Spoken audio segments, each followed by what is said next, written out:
invaded Ukraine last month, the most highly credentialed people in the world seemed stunned by it. And that was not very reassuring to the rest of us. Quote, it was a shock to many of the leading experts and policymakers in the United States, Europe, and even Ukraine.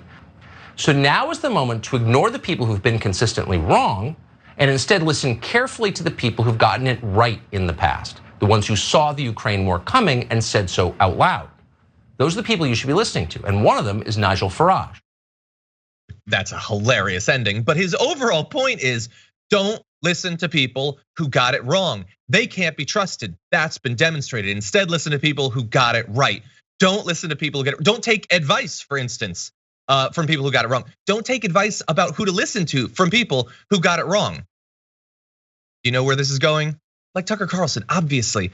On the March 3rd edition of the show, in the literal transcript, he says, we've been taken by surprise by the whole thing. Now, that's fair. I said the same thing. Many people have. He goes on to do a version of what we did, saying, we're not the only ones who were, but we are willing to admit it. The only thing more embarrassing than being wrong in your estimates is pretending that you weren't. Well, I would like to do a slight variation on that. One other thing that's really embarrassing is initially not pretending that you weren't, but then like after 3 weeks go by, you look around and say, does anyone remember that I was wrong? Okay, I wasn't wrong. Listen to me, I know what's going on. No, it's perfectly fine to admit that you were surprised. Most people were, because it's a crazy thing to invade a sovereign nation. It was an insane thing. But now he wanted the credit for admitting he was wrong, and now he wants the rep. He wants everyone to trust him. He doesn't want you to trust, again, it's most of Fox is about stripping away any respect for expertise, any respect for research, analysis, any of that. It's all about trusting pundits. No, that is not how you should live your life. Certainly not about foreign policy. But you know who said that they was gonna get invaded was Biden. So Tucker just told you to listen to the Biden administration. Next question. Exactly. Like, I don't want to be the person who's credit. I don't want to admit that when it was coming down to the wire on this thing that I was wrong and I didn't think that Putin would invade. I thought there was a neutrality that was established for the future of Ukraine, and that was it. Yeah. And that's why there was saber rattling. I was wrong. You know who was right? And I hate to say it, was the Biden administration, who sounded war drummy, war hockey, gallows. It's very glass is half empty. But I think the only glass we need to be considering right now is handing Tucker Carlson a warm glass of shut up juice.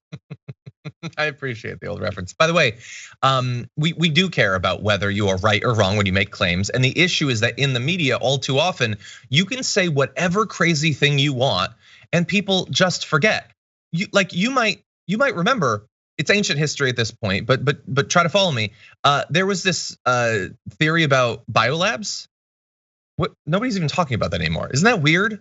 And now some are claiming that they didn't say the things that they did. Take a look at this. Amazing work, by the way, here by Media Matters. Secret biolabs? Like the secret biolabs Ukraine definitely doesn't have? Not only did the administration fund these secret biolabs in Ukraine, military biological programs are under development in Ukraine financed by the US Defense Ministry. So yes, we're funding secret biolabs in Ukraine. Has there been a relationship between the US Pentagon and a bioweapons facility in Ukraine? Biological weapons, why would Ukraine have bioweapons? We would assume, because you all but said it, that there's a military application to this research. They were working on bioweapons. We never alleged the United States was making bioweapons. We don't know that. We found out from a separate source the obvious, which is some of these are bioweapons, of course.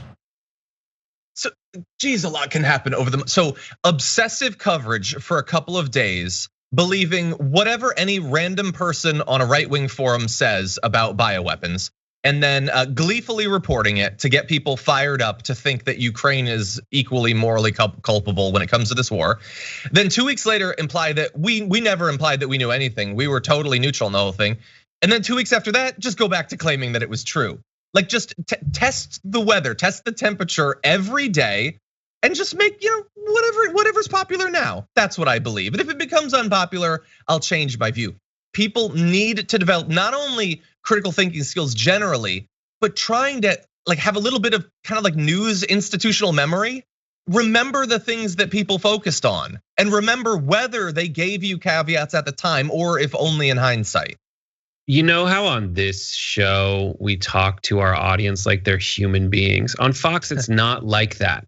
On Fox, it's always a kids show. Or they're talking to people like when you go to visit a retirement home and you're like, "Hey, Grampy, how are you doing? Are you getting all the juice you want?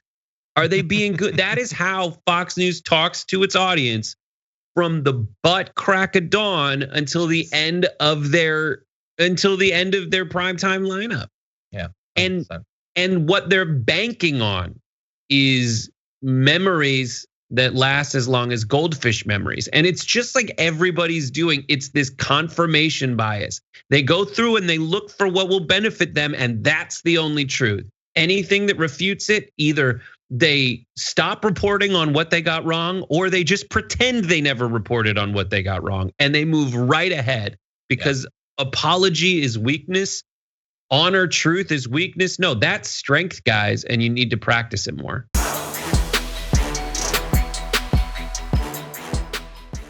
Check out the Damage Report podcast each day, wherever you get your podcasts, whether Pocket Casts or Stitcher or iTunes. You can join me as I give you the news and stories you want, with a range of co-hosts and interview guests jumping in on the fun each day. Again, that's the Damage Report, wherever you get your podcasts. And if you get them at iTunes, don't forget to rate and review. Sometimes I'll read them live on the show.